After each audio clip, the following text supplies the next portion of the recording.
gaaw fukki fan ak juróom-benn si diggi tabaski atum junne ak ñeenti téeméer ak ñeent fukk ak ñaar gàddaay ga mbokk yi dalee nag jàmm si xibaari njolloor gi li ci gën a fës pencum ndawi réew mi ni ki démb mu nekkoon ab ndaje ngi daal di yabite daal di jàmbaar li nga xam ne moo di yoonal gi jëm si wàllum xeex li nga xam ne moo di terrorisme di joyanti loi numéro 10 2021 bi nga xamante ne bi moom la ñu daal di tënkoon si atum 1965 21 juillet di numéro 60 bi nga xamante ne bi daañ nañ koy woote ni ki démb juróom-ñaar fukki waat yu si ànd fukk ak benn yoo xam ne contre nañ ko dinañu teewlu ñi nga xamante ne bi ñoo di ndawi réew yi ak lay gu nekk si wàllu nekk nañ ko layal esat bi nga xamante ne bi moo nekk si diwaanu Diamniadio ak liggéey yi nga xamante ne bi ñu ngi ko fay amal esat boobee nag liggéey ya ñu ngay wéyandi juróom-ñetti weer moo dox ñu daal di koy mën a jébbal ñi nga xam ne ñoo di nguur geeg askan wi waaye nag liggéey ya fa mu toll na nii ñi nga xam ne ñoo koy taxawu rafetlu nañ bu baax na muy doxee article de la semaine ni ki gaaw gu jot ñi si ànd ak Alaaji Malick Cissé tey nag soriwul ndaxte mu ngi daal di nemmeeku ji site bi di média point sn média nag dellu siwaat si ñi nga xam ne bi moo di borom doole ñu duppe ay groupe bara wala bon ay nervi yi nga xam ne dañ leen gis ak ñi nga xam ne ñoo di njiiti réew yi si xalim ak Babacar Fall dellu siwaat nañu si taarixu boobu la mbir nekkul loo xam ne lu yees la jamono yi président Abdou Diouf ba léegi dinañ koy gis si réewum Sénégal ñu daal di jeexal li nga xam ne moom la yëgle kay fasal tey si gaaw gi nga xam te ne bi moo dëppook ñaar fukki fan ak juróom-benn si weeru juin atum 2021 ànd seeg Assane Tom mbokk yi lii mooy li nga xam ne moo gën a fas si biir jotaay ñees gis ñu def si faram-fàcce.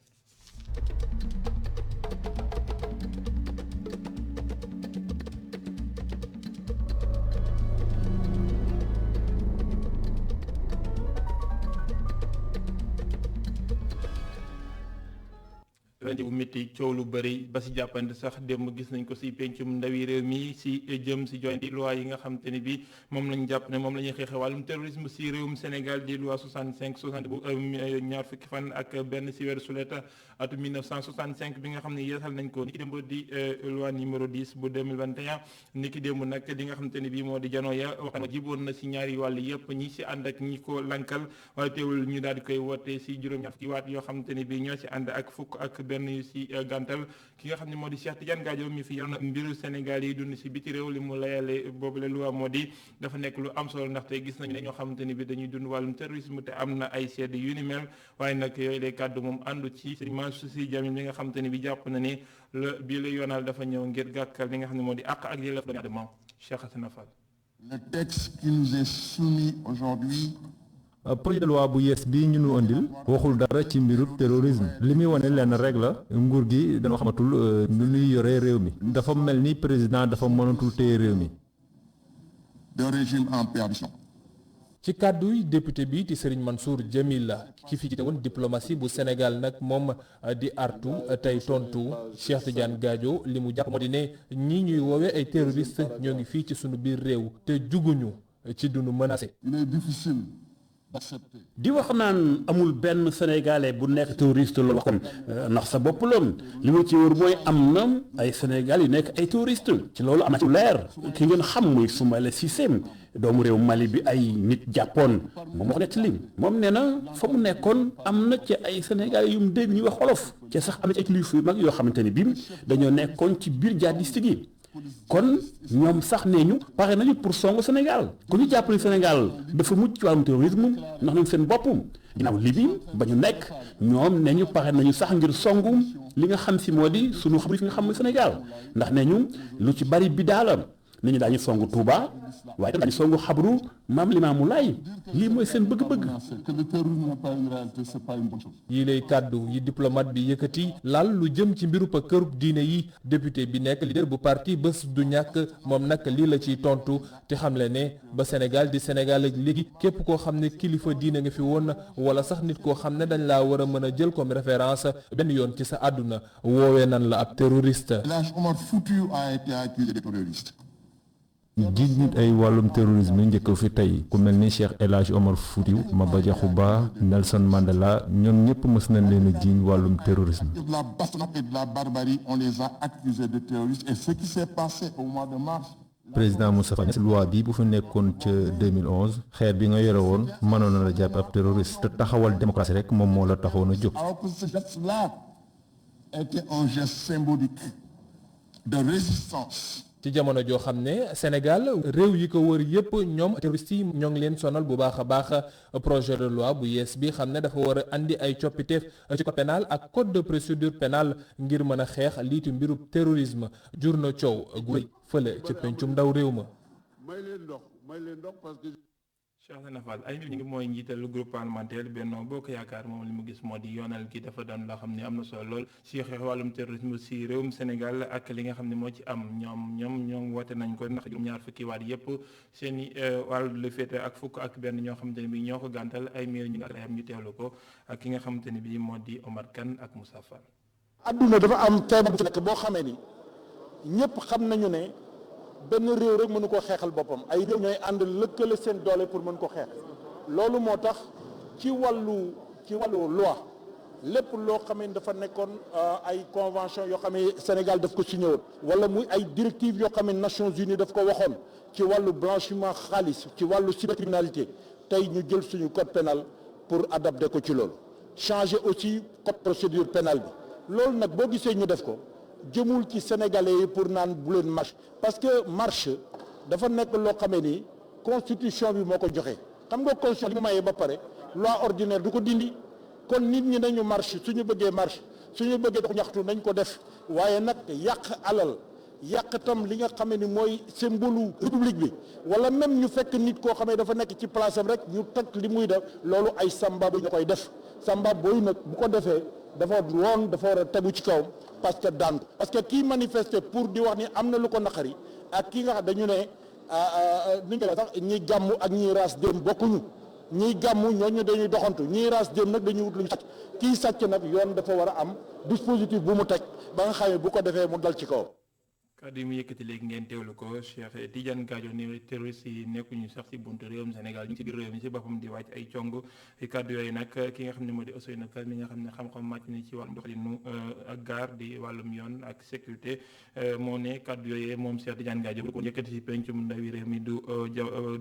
moment wala bon bërëb bi nga xam ne fa la ko war a waxee ay kàddoom ñu teewlu ko si jokkoom ak Assane Gueye. Je pense que Sénégal toll na ci démocratie fi nga xam ni am na yoo xam ni question yoo xam ni suñ koy wax war nañ koo waxee Assemblée nationale parce que comme ni ñu koy waxee ci français lieu la boo xam ni dañ fay jur ay loi dañ ko fay voter waaye li ñuy def dafa am yoon. Cheikh Tidiane Gadio c'est un ancien ministre des Affaires étrangères ba pare bu dul loolu depuis mu quitté foofu day liggéey ak organisation internationale yu bari ba pare moom yore na benn think tank c'est-à-dire benn kuréel boo xam ni day xalaat ci question stratégie ak question de sécurité yi donc su demee bay avouer yenn faits yi Assemblée nationale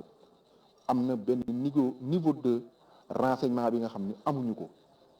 waaye pour man dafa am loo xam ni dafa pousser suñu état dafay pousser li nga xam ni mooy suñu survie nation du nii nga koy waxee du man maa koy jàngal loolu waaye dama xam ni tey jii ni mu demoon ci biir assemblée bi climat bi dafa électrique te nit ñi jubóowuñu ci interprétation loi bi à mon niveau mën na moytu mën na dem ci loi bi wax ci peut-être ci qualification bi par rapport à la loi ak peut-être environnement social bi nga xam ni moo mûrir loi bi mais ni mu ci demee nii su doon si sama taxawaay la wala ci wàllu communication politique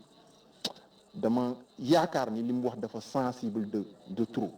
ñu wax ci kër gi nga xam ne moo di Dakar Dem Dikk ñi nga xam ne ñoo di syndicat ya fa nekk booti si waa CSA ñu ngay dogal tubay seen njiit lu yees la tey ngembuloo ki nga xamante ne bii mooy njiit lu njëkkee dañu jàpp ne aw doxalin li nga xam ne moom la ñu nekkee di def ba léegi dañuy def lépp lu ñu mën ngir gàkkal li nga xam ne moo di doxinu kër ga te loolee ñaawlu nañ ko ñoom lu ñu bëgg ma di jàppale seen njiit jamono ji ba liggéey yi nga xam ne moom lay naal foofee lépp ñoom ñu teewlu si ki nga xam ne moo di Omar Gaye kenn la si syndicat ba nga xam ne ñoo bokk ci Dakar Dem Dikk foofee sa waa sa bërëbu liggéeykaay ba si ndaje lu ñu amuloon ak taskatu xibaar yi si micro Mamadou Lamine Fati.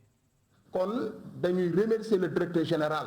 parce que ex directeur général dafa division pour régner kii ñëw xam syndicat boo jàkkaarloo direction générale mu ñëw booloo ñu doon benn kon dañ koy remercier devant tous les Sénégalais. may wax rek ni citoyen ñi nekkoon ba coow li bëree ñu ànd ak man toog lu ne daj nañ ko affecté nañ leen indi leen ay problème waaye ñu toog fa ñu toog gëm lu ñu gëm ñii àndoon ak Madiaw kon ñépp laay boole sant leen gërëm leen wax ex directeur général nit soo ko xamul nga koy wooye et je lance un appel à tous les directeurs tous les ministres nañu yam ca lañu moom bàyyi di diviser pour régner kon aujourd'hui je demande à l'État et surtout tribunal du travail ñu xam ne ni ñu def ba indi chômage technique mu jógee ci Sotrac noonu la ñu bëggee le site 3D ñu indi lii nga xamante ni am na direction générale yoonam nekkul ci syndicat ba mu ñëw di signé di tamponné bëgg nañ ñu dugal ko pour bu ëllëgee kenn dootu ko def benn syndicat ci Sénégal. Banque mondiale génnee na lu toll ci ñeenti téeméer ak juróom-ñetti fukki milliards suñuy koppar ngir daal di dugal koppar yooyu nag ci ñeenti xaatima yu dox digganteem ak réewum Sénégal de commencé si yooyu la koppar ñaar téeméer ak ñeent fukk si ay millions xaalisu dollars yëpp nañu ko may di ay don loolu nag di dugg si li nga xamante ne bii moo jëm si joyante ñàkk jafe-jafe yi nga xam ne yenn yi dëkk ñu ngi koy dund si kaw gi ñàkk amam courant bu doy wàllum ñàkk yi tamit ñu ci taxaw ak lépp loo xamante ne bii moo jëm si kaaraange dig-digalu réew mi ak yenn ñi réew ndaje la fekke woon nañu ko Aïssatou Kane ak Seydina Mbaye.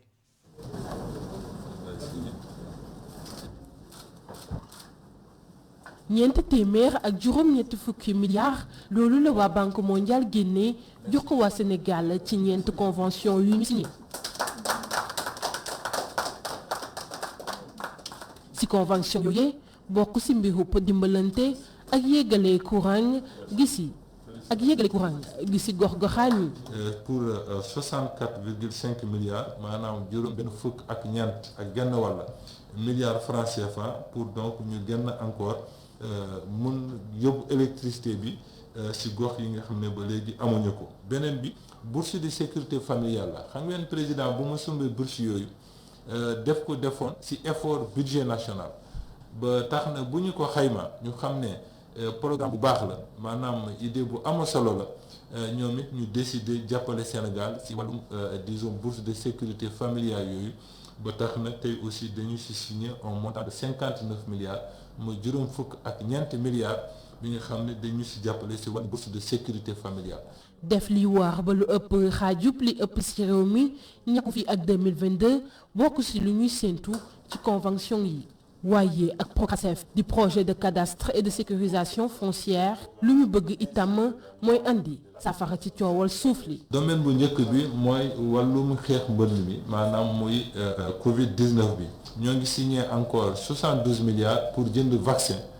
beneen bi muy ci wàllum électricité. beneen convention bi dafa porté ci wàllum suuf maanaam muy cadastre foncier. Banque mondiale aussi taxaw suñu wet pour dimbali ñu ci wàllum cadastre. parce que xam ngeen nag suuf moom moo yor lépp si ñu nekkee si jàmm su ñu nekkee si développement lépp li nga xam ne daal dañu si mun dox il faut effectivement ñu jël en considération suuf si. accord yu ñu signé nekk loo xamante ni day jëmal bëgg-bëgg ñiitu réew mi jëwriñ bu ñu dénk lu jëm ci mbirum comme li xamle ne lépp lu ci wax dinañu ko def ngir mu mat. Aïssatou Kane ñu wax lu jëm ci wàllum mbay mi Alioune Dieng mi nga xam ne moo jiite force paysanne moom mi ngi amaloon ay tànki nemmeeku sa baykat yi nga xam ne ñoo nekk ci anu Bawol Njaareem foofee nag daal na fay daal di taataan li nga xam ne moo di seen i mbébét ak njàqare yi nga xam ne ñu am ngir daal koy yëgee kilifa ya waaye tamit taxaw si li nga xam ne moo di intrant yi nga xam ne jàpp na ni atum ren dina am fu muy yem ay kàddoom Alioune Dieng ñu teelu ko ak Gora Ndaag Lo Thierno Faye. nguur gi da leen gunge su la gungee nag yow nga war a am loo feggandikul sa bopp fuli ba dolli ko ci li ñu la dimbalee su boobaa nga war a mën a am loo xam ne da nga ko nawetoo ci àll bi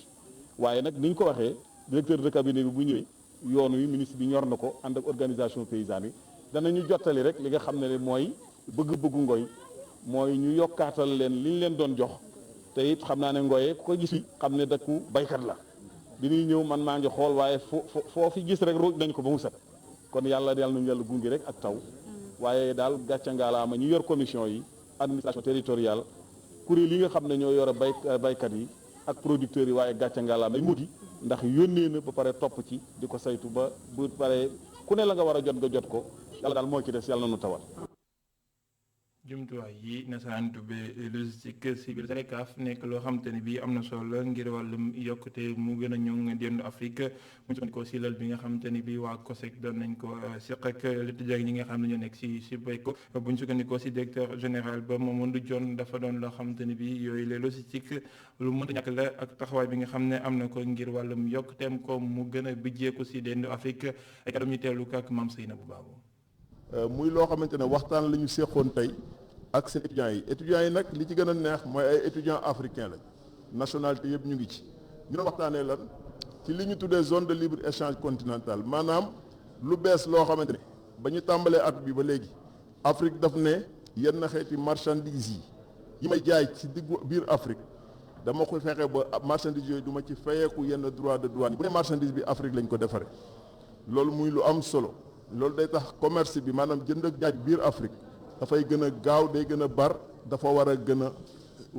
jëmm mais loolu nag pour mu am dafa am lu ñu tuddee logistique nag bu ñu koy wax mën na compliqué ci ñenn ñi waaye logistique mission am lenn la mooy ban marchandise laay yóbbu ndax bu baax bi la kañ laa koy yóbbu fan laa koy yóbbu boo juumul ci ñett yooyu nan ngay def ba bañ a juum ci ñett yooyu il faut que transport yi baax il faut que marchandise bi ñu defar ko defar bu am solo il faut que ñu yombalal lépp ba nga xamante ne lépp li nga xamante ne bi support la yu war a ànd ci marchandise bi ñu wàññi njëg yi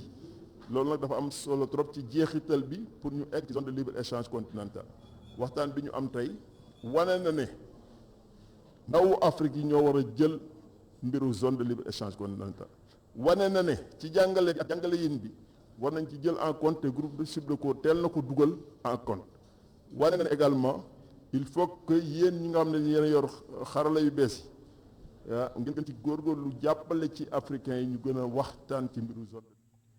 wax si wàllum wér-gu-yaram tey diwaanu Sédhiou hôpital ba fa sa diwaan ba daal di daloon nag ab l'ambulance bu yees ambulance boobee nag ñu ngi ko am si njàppandal waa aussi waa dugal nañ ci lu toll si fanweer ak juróom-ñetti millions amal njëriñ lool hôpital régional bi nga xam ne moom la ñu duppee Amadou Tidiane Ba foofu si diwaanu Sédhiou ndaje lañ ko doon daloo fekke woon na ko Ousmane Demba. caabi ambulance bi ca yoxoy kilifa hôpital régional Amadou Tidiane Ba bu Sédhiou njiitu fondation Osiwa leeral na li waral ndimbal mi am solo lool ca bërëb fajukaay bu bees bi aw ba di rafetlu tamit seen àndandoo ak kuréel bu ñu duppee le Gabou. suñu partenariat ak le Gabou moo jur ambulance bi tey donc di ko rafetlu Gabou tamit bu mu ne def liggéey bu muy def c'est parce que autorité sanitaire dañ koy jàppalee ci liggéey parce que Gabou kese mënul def li muy def su amul adhésion autorités locales yi maire yi gouverneur yi préfet mais aussi région médicale bi ak hôpital bi. Ousmane Seck mi nekk njiitu hôpital bi jaajëfal na leen te wax ci njëriñu ambulance bi. ambulance bi nag dinañu permettre ñun jour bu ñu waree évacuer ñu évacuer que si vraiment condition yoo xam ni yuy respecter normes yi la parce que jël sa malade di ko faj fii nga soxla pour yóbbu ko pendant que transport bi aussi nga def ko si yenn condition yoo xam ni mun na détériorer waat encore mun na wàññiwaat li nga jotoon def loolu je pense que lu ñu war éviter la et ambulance bi dinañ permettre képp ku fi ñëw ñu war la yóbbu si beneen structure dinañ la yóbbu si anam yoo xam ni soins yi nga doon defal fii dinañ ko mën a continuer même si biir ambulance. ca tur association Le Gabou Moussa Dramé di xamal ni mbirum wergu yaram ñëpp a ci war a dugal seen yoxo. ambulance maanaam di daamar boo xam ne dañ koy gam-gam rek l'hôpital muy war a dugg fu nekk war a yóbbu maladie ci anam yu baax loolu mu nekk loo xam ne tey jii dafa yëwoon ndax indi nañ ko ba site fi dara des lu dul gërëm leen waaye tamit wax ne kilifa yi ñëpp ci war a jàpp ndax it wàllu wérgu yaram du rek waa nguur gi. ñu fàttali ni ca biir hôpital régional lañ amal lel mi te duñ jot a nemmeeku foofu jamono ji mooy ay yëngu-yëngu ngir waajal ubbi teg hôpital bi ca teewaayu njiiti réew mi ci fan ñu demal.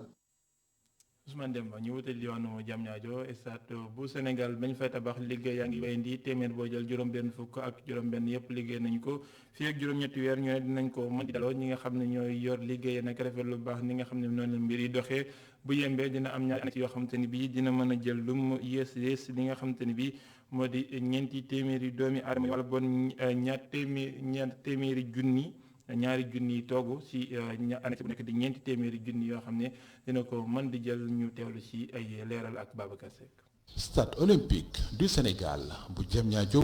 daanaka li des ci liggéey yi baritul téeméer boo jël juróom benn fukk ak juróom benn ci liggéey bi def nañu ko. stade bi nga xam ni bu méngoog jamono la dina am ci lu ci tolloog juróom fukki junni place teg si lépp lu stade yi nekk ci bitim réew am ci xarala daañu ko fa fekk. stade bu mucc ayib lay doon stade de dernière génération boo xamante ne nii mën naa ne du am fenn fu Sénégal ci Afrique day nekk stade bu 50 000 places boo xamante ne nii dina mën a accueillir toutes les compétitions internationales di répondre aux normes de la FIFA parce que dañuy wax ne Sénégal amul tey stade bu ñu homologué mais tey stade bi su paree dina mën a waxuma la sax coupe d'Afrique même match coupe du monde war nañ ko mën a football fii ci stade Sénégal bi. yeneen ñaari stade yu ndaw ñu ngi tabax ci peggu stade bu mag bi ay tribune dana fa am ak piste d'athlétisme terrain yooyu ñu mën ko jëfandikoo pour ay entraînement. benn bi terrain d'athlétisme la ça veut dire que nit ñi mun nañ fa def yenn compétition yi comme genre ay javelot wala yenn compétition daw yeeg genre affaire yooyu yoo xamante ni c'est composé de juróom-ñetti couloir en plus de terrain boobu noonu dina am benn tribune boo xamante ne 2000 places la 2000 personnes mun nañ fa toog di seetaan compétition su amee en plus de loolu noonu mu am benn terrain de foot carrément boo xamante ne ni am na ci côté bi. chantier stade du Sénégal nekk na bërëb boo xam ni xëy yu bëri ñu ngi fay juddu te ñi ci ëpp ay doomu réew mi lañ. fi mu ne nii stade bi mën naa ne terrain d'expérimentation la pour liggéey ci wàllu liggéey.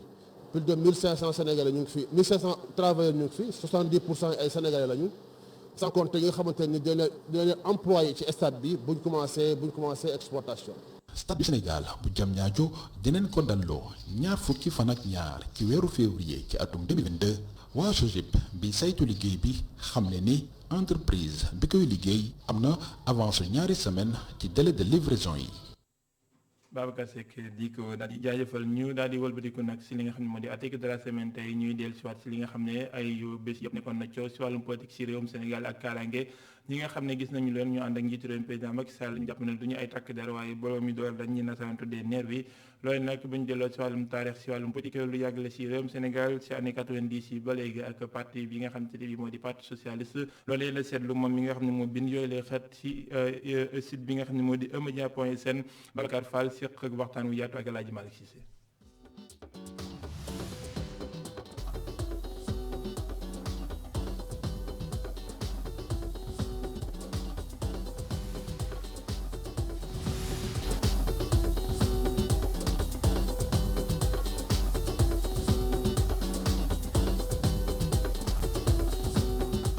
diggante gros bras yi ak homme politique yi lu yàgg la tournée économique bu njiitu réew mi amaloon fan yi rek ci nord bi wane na ko site bii di emedia.sn def si gëstu. fan yii nii ñu génn coow li dafa ci juddu coow lu metti sax werante yi am ci wàllu ñi ni woowee nervi maanaam gros bras yi nga xam ne wala boog nit ñu ponkal ñi nga xamante ni ñu ngi leen di seetlu ñuy ànd ak politique yi. li gën a yokk coow li nag moom mooy fan yi président de la république déplacement yi muy def ci bureau bi ci mujj mooy bi mu defee woon Fuuta ñu gis ñooñu nga xam ne ñooñu leen jàppee ay nervi seen présence ci terrain bi ak dégâts yi nga xam ne doon nañ ko fa def loolu juróom coow tax ba ñu taxaw def ci benn taxaw seetlu interroger ñi nga xamante ni seen xam-xam màcc na ci wàllu sécurité notamment benn ancien commissaire de police laaj ko lan moo waral loolu mu xamal ñu carrément loolu nekkul lu bees. année 90 nekk lu njëkk ñuy gis ay gros bras ci régime socialiste sama naataango di si dellusiwaat. li ñu seetlu moom mooy à chaque fois que ñu wax ne fii ci Sénégal rek dafa am benn lënkale bu ñu koy lënkale politique bi ak politique yi léegi commissaire bi ñu ko ci laajee mu wax ñu carrément loolu ci jamonoy socialiste amoon ak ñi ñuy woowee ay comité d'action. phénomène bi mi ngi gën a yokk ci jamono président Abdoulaye Wade ak ñi doon woowee les calots bleus commissaire bi sax mu ñuy wax ni calots bleus yooyu noonu demoon na si ba am si ñoo xamante ni après amoon nañ place ci police bi ba am rang wu commandant ak yu demee noonu bi président Wade jógee tamit président Macky Sall bi ñëwee ñooñu noonu ñuy wax nervi seetluwaat nañ leen ñu leen di wax les marrons du feu ñoom loolu lañ républicains yi tuddee donc mu mel ni kon dana seetlu ni nervi yooyu noonu ak politique yi maanaam seen histoire yàgg na ñetti régime yi nga xamante ni moom la Sénégal jot am yëpp bu ci nekk seetlu na ni à chaque fois que nervi yi dañuy nekk di ànd ak ñi nga xam ne ñoom politique yi. pouvoir bi moom di seetal daram nit ñi ay agents de sécurité nan wala sax ay militants amul lenn lu leen laale ak nervi bi coow lu jubee seetlu bi moo di ni muy wàllu société civile di wàllu opposition bi yëpp dañoo joxoñ pouvoir bi ni ñoom ñoo recruter ay nervi ñi nga xamante ni ñoom ñooy bokk ci pouvoir bi tamit ñi ngi ci jot a laaj dañ ne carrément ñoom ñii dul ay nervi ñoom parce que ñoom li ñu jàpp mooy nervi terme bu xaw a péjoratif la et c'est le cas nervi du nga waxee nekkul déggin bi du rafetul ñoom nee na ñi nga xamante ñoom la recruter ay ñoo xam ne seeni militant la mais ñu bokk ci section yi nga xam ne ñoom ñoo gérer wàllu sécurité responsable parti ak tamit seen rencontre politique yi nga xamante ni moom la ñuy def parce que tamit il faut le dire parti politique à chaque fois dañuy nekk di def ay rencontre politique te rencontre politique ci cadre privé lañ koy defee te cadre privé c'est pas dire que ni à chaque fois que rek police bi wala gendarme dinaan élément yu doy ba ku war a def activité politique war la mën a affecter ay éléments c'est pas évident parfois force de défense ak de sécurité yi mën na nekk ci yeneen préoccupations yu gën a ñor ay affaire organisation politique donc man je pense que c'est tout à fait normal parti organisé yu xool ñu ñuy defee ñu organiser seen secret maintenant nag violence bi ci juddu après moom c'est ça qui est à déplorer quand même. Commissaire de police divisionnaire de classe exceptionnelle te retraité Bassamba Camara di indi ay leeral ni bu kenn jaawale nervi wala agent yu garde rapproché bu njiiti réew mi ndax si garde rapproché yi dana am ñi nga xamante ni ay uniforme la ñuy sol te ñooñu waa bib nañ république liñ ci xam mooy ñi war a yor wàllu sécurité ak wàllu défense waaw loolu am na ñu ko jagleel ci république li ñu mënta comprendre moom mooy président de la république di déplacer ci biir réew mi ñuy gis ay présence nervi ci côté am parce que loolu xel mënu ko nangu parce que président de la république quand même te sax wax na ko nee na tournée économique la doon def tournée économique ku nekk xam ne am na prérogative am na dayoo def ko kon buy déplacer je pense que suñu police ak suñu gendarmerie ñoo war a mën a déplacer ay éléments yu doy yu mën a assurer sécurité am du jaadu mukk ñu fay gis ay éléments ay nervi ba ay coow di ci juddu ba débat bi di posé wu loolu moom je pense que moom moo yokk coow li parce que bu doon feneen lañ dégg ay nervi xëy na du posé problème mais ñu koy dégg ci tournée président de la république te président de la république war am garde bu doy am protection bu doy loolu la kenn mënut a comprendre xëy na looloo tax coow li gën a bari. nervi gros bras wala agent de sécurité coow li nee na kur journaliste bi nekk ci emedia.sn ñu sudee ñu nekk ci nguur gi ñoom lu ñuy wax mooy agent yuy wattu seen kaaraange waaye ñu nekk ci opposition bi moom ay nervi dañuy gis.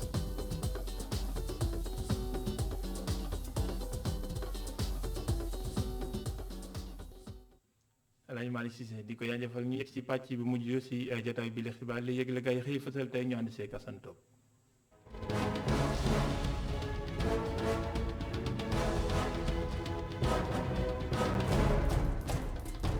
aka neexoon ne ki démb ñi gis ab promoteur ci wet googu rek assemblée nationale mujj doon arène nationale les échos yi ni kay xëy nett lii la fa xew ne ki démb doon ko way rek doyadi goo xamante ni le député yi daal nañ koy wane jaare ko ci ay kàddu yu ñagas yoo xamante ni ni lay bàyyi ko ci seen làmmeñ ba daanaka weñ wu ca dal dee waaye tamit ab xeexoo xirook ngayoo sàmm nday ab xulo boo xamante ni ma nga xewee ci travaux bu ñu rooteem ndox ci diggante ay jigéen journal bi ne Mbéri Sylla ak Ousmane Sonko ci ëttu pencum ndawi réew moom la ñu taxaw doon dàgg sante mel ni ñaari wujj yu bokk benn kër te duñu jaarob taal ba ñu séenante ñoom ñaar ci la jàmm jeex ku nekk la nga denc loon sa morom yàbbi nga ko journal bi ne kenn du Toussaint Manga coow li yëpp nag moom moo ko fa daal di tàmbali xam le ne ki nga xamante ni moom moo di njiit réew mi nag la mu wax ci wàllu ko loi bi ak la nekk ci biir dafa mel ni Angleterre ak pomme de terre wax jëkkee jeex na boobu loi nag ak jàll mooy tekki ne fi cim réew di Sénégal kenn amuta fi sañ-sañ noyyi sax ni mu la neexee état de droit moom jeex na fi tàkk doon kàddu yu Cheikh Bamba Dièye Déthié Fall ci la ko daal di fellu ne nag faf nañ ci yëg si président Macky Sall la mu bëggoon am na ko mooy dund askanu Sénégal yëpp mu daal di koy lem teeku ci ay yoxoom lu ko neex mu daal di ci def ba mu dindi ko te kenn du ci ŋang Moustapha Niass fàttali nañu ko ay bañi maamam nekki démb doon kàddu yu bàyyi ko ci Serigne Mansour Sy Djamil ma ngi ko naan yow njiitu pencum ndawi réew mi nag fàttalikul 23 juin 2011 su fekkonte ne bi le loi jàllano yow ba tey say mbokk fàtt nañu la bu yàgg ndax nag yaa ngi ci kaso bi bool fàtt ne xeer wa nga ngàbboon ci say yoxu loole rek doy na ngir ñu gàkkal sab derne da ngaa laalale ci wàllu ko terrorisme doon li nga xamante ni moom la ñu latoo ci loi bi ne moom lay xeex ak boobale loi naka leen fi sottal du lenn du xalal aw yoon ki di président Macky Sall ngir rek mu gën a dëju ci njombaxtaluk nguur gi njàngat laa ngi ci Le Quotidien yéenekaay xam leen ne nag loolee doon na loo xamante ni jàll na ci anam gu yomb lool ak juróom-ñaar fukki député yu ko daal di wote lu dul fukk ak benn rek ñoo ci wane seen ñàkkuk ànd ma ngi koy layil yéenekaay gi di Le Quotidien côté moo di jëwdi yi nga xam ne mu la ñu dénk wàllu ko yoon maître Malick Sall di leeral ne loi bu ni mel nag waroon naa jàll bu yàgg sax ndax it nag Sénégal ak nam ci yéexee jublu tax na fi mu toll ni le xaw tuuti ñi aj ko ndax it nag yëg si na ci bu xonq wi kem ni nga xamante ni moom la ko xaatimee ci ay kayit méngale ko doxalinu ko àdduna bi ba fi mu toll nii la ñu ko doon artoo ko fàttaliku ne war na cee jublu ci nu mu gën a gaawee maître Malick Sall ne bu kenn yàq xelu askan bi lépp loi lenn dong moo ko tax a jóg xeex mbuxum ak musiba gi ñi amal ci wàllu ko koppar doon loo xamante ni mën naa suuxat lii di mbirum terrorisme bu weesoo lii amul leneen loo xamante ni la daañu ko ci def ñi dikkaat ci la xew na ki dima ca pencum ndawi réew mu kenn xamul sax fay askanale ñi nga xamante ni ñoom ñoo di député askan wi wóolu leen ngir ñi teewale ci pencum ndawi réew mu waaye nag defuñ fa dindi fa lenn loo xamante ni seen njëriñ la yéenekaay gi di Vox Populi ne tërndal nañu ko nekk démb seenu ko mat dekk doye di te sax li nga xamante ni moo di loi bi jàll bi ñoom la njëkk a jàpp ndax it nag dañoo digle ca ngaay ba noppi te seen noppa der moo gën a tilim bopp bar wala mbëtt laaj na naka ak teye ko dal at lañu bàyyi ko ci fanweeri organisation dooni kuréel ki mbootaay yu yeewoo ci mbilim réew di Sénégal seen kàddu nag ñu ko jëmale ci kii di njiit réew mi président Macky Sall ndax it nag jàpp nañu ne loi bu ne mel da koo jàllale lal ko ci jaay ko doole ndax it nag amul lenn loo xamante ni le jiital na ko ci kaw waxtaan ba ak jubo am ci wala lenn loo xamante ni dana leer ci bopp askan wi Sénégal sunu gaal asamaan si sott na fi taw pa xaalis mu nekk alal ju bari laas yi ni kay toppandiko ne ay financement lu yu bàyyi ko ci waa banque mondiale xaatim nañu ko ba noppi lu mu gàtt-gàtt dem na ci juróomi téeméeri milliards libération yi ni kay ni maa leen di wax la ko tax a jóg bokk na ci xeex mbas mi di covid 19 yaatal courant bi ba ñu bari jote ci ak it nag musiba gi nga xamante ni mi ngi fi taaji jëm ci wàllu ko suuf ak yorin geeg saytu gi ñu seet naka lañ koy gën a dëppaleek jamono loolee tamit dina daal di xeex wàllu ko ndul ndax it nag bourse de sécurité familiale doon dimbal yi ñuy fete leen néew ji doole yi dees di ko gën a ñoŋal musiba mbaba ku mbëgg woon ci waxi nan nimzaat yoon leeral na ko gannaaw ba mu ci defeeno journal bi Les Échos ni waxambaane bi la doon menuisier métallique laq lu toll ci fukki at ak juróom-ñett turam di Alassane Sy mi leboon fanawu moromam ginnaaw ba mu jëlee ak fetal fëgg ko ci ndaal boppam moromam attee nañu ko la mu teg ci loxol atteekat yi nag du lenn lu dul ne fetal gi da koo jaawale woon ak ab briquet taxit nag mu taal ko ci bopp xaritam bobbi waaye nag tàmm ëpp na koy buum taxit nag yéenikaay yi xam le ne moom ak borom fetal ga yëpp daañu tëdd benn atub kasu balaa loole moom banlieue bi ndaw dootu fi des ak tàngoor wile ñi daw riir watali géej gi jàpp ne fa la ñu mën a seetlo ji journal bi di critique yéenikaay ni juróom-ñaari ndaw ñoo labandoo ca mbaaw ci benn bis bëccëg du gën a rëy ci arène nationale bi sunu lomb yéenikaay seen ëpp nataal la daal di dégtali ak cumbekaay lu mat sëkk yéenikaay gi ne Sa Thiès Moussa Ndoye samedi ka tey gilale combat la bopp yéenikaay gi ne dana yëngal arène nationale ndax ito nag ab rayante dëgg lay doon ci ñaari wàll yi ngir sàmm ak defar seenub carrière santop xëy na ku daan nga sampal ko ndënd jaajëfal ko si yi nga xam ne moo di yëglekaay la ñu fasalee tey jaajëfal leen mbokk si teelu bi li ma yëkkati bi la jotaay beneen jotaay 18h45 la doon si kàllaamay wolof ngeen si ànd ak Modou Mbacke Niang kàllaamay nasaraan 19h45 ak Ousmane Monique Sagna xibaar di wéy ndi si 3w.media.sn ngeen ak jàmm